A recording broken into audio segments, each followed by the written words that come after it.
ஒரு சிறிய கிராமத்தில் 2 சகோதரிகள் வாழ்ந்தார்கள். அவர்களின் பெயர் மாலா மற்றும் காயத்திரி. அவர்கள் எப்போதும் ஒன்றாக இருந்தார்கள். எல்லாவற்றையும் சேர்ந்து செய்தார்கள். ஒருநாள் அவர்கள் ஒரு பெரிய மாம்பழம் கண்டார்கள். மாலா சொன்னாள், நாம இதை சமமாக பகிர்ந்து கொள்ளலாம். ஆனால் காயத்திரி சொன்னாள், இல்லை, முழுவதும் எனக்கு வேண்டும். அவர்கள் வாக்குவாதம் செய்தார்கள். பிறகு மாம்பழத்தை 2 பாகமாக வெட்டினார்கள்.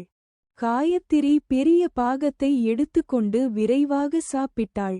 மாலா சின்ன பாகத்தை எடுத்துக்கொண்டு சிரித்தாள். காயத்திரிக்கு குற்ற உணர்ச்சி வந்தது. அவள் மாலாவிடம் மன்னிப்பு கேட்டாள். அவர்கள் மீண்டும் நல்ல சகோதரிகளாக ஆனார்கள். அவர்கள் கற்றுக்கொண்ட பாடம்: பகிர்ந்து கொள்ளும் மனமே மகிழ்ச்சியும் பாசமும் தரும்.